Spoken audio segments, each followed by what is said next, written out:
nahuli ko tulog. Ano yan o? Yung lalaki na pare o. Wala na sigurong masasakit pa.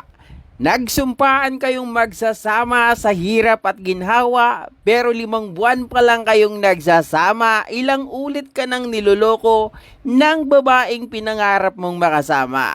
Sa kagustuhan mong maayos ang iyong pamilya, pinagbigyan mo kahit nasasaktan ka na. Pero may sasakit pa ba nang mahuli mo ang iyong asawa na nasa kandungan na ng iba? At sa iba na ibinaling ang puso nooy sinusuyo-suyo mo pa.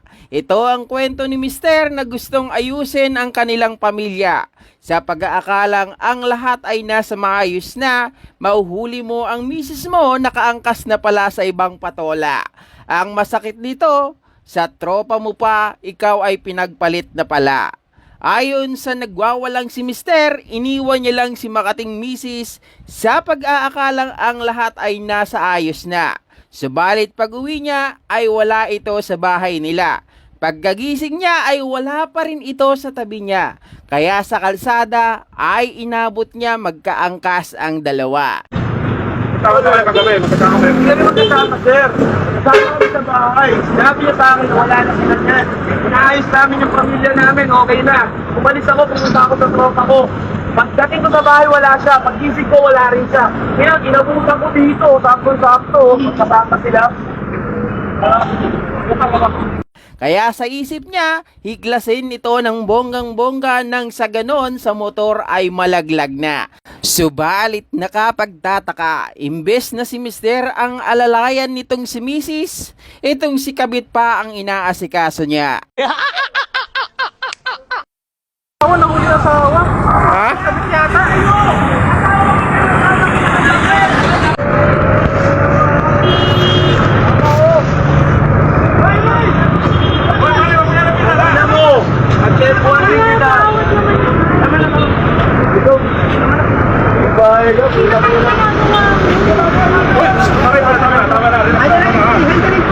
Sir, asawa ko yan. Naintindihan ko, naintindihan kita. Asawa ko yan, sir. Naintindihan kita.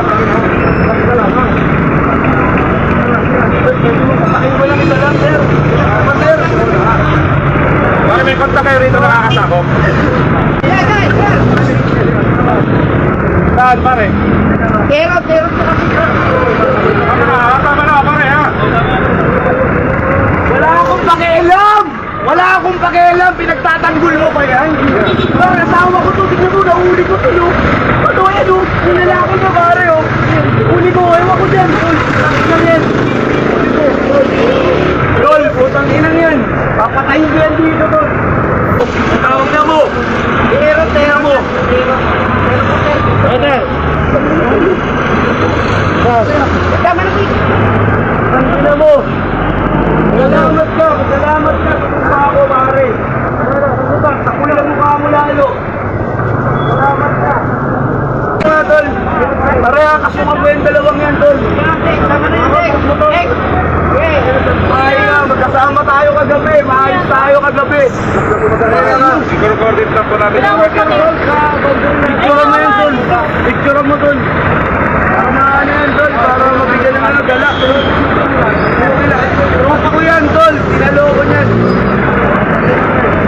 Tawag na kagabi. Hindi kami magkasama, sir. Kasama kami sa bahay. Sinabi niya sa akin na wala na sila niyan. Inaayos namin yung pamilya namin, okay na. Umalis ako, pumunta ako sa tropa ko. Pagdating ko sa bahay, wala siya. Paggising ko, wala rin siya. Kaya ginabutan ko dito, sakto-sakto. Magkasama sila. Dito lang yan kasi. Tagarito na talaga ako doon. Ayan, tagarito na ako doon.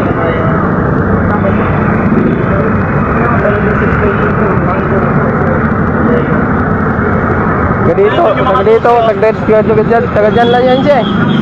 Dito. Ilalang to eh. Wala naman. Wala lang po ako nagkaroon ng shot.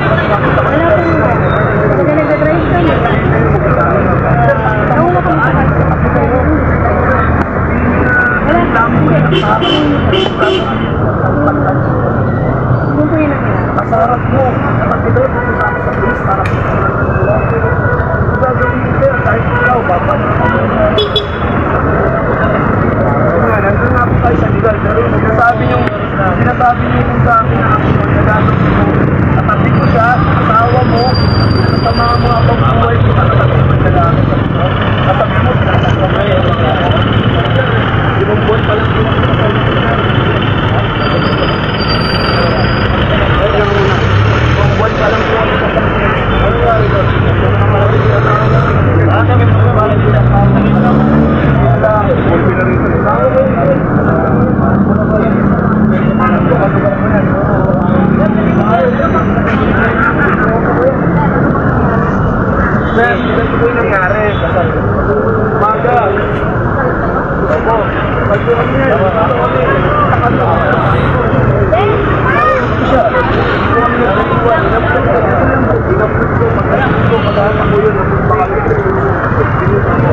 Huli.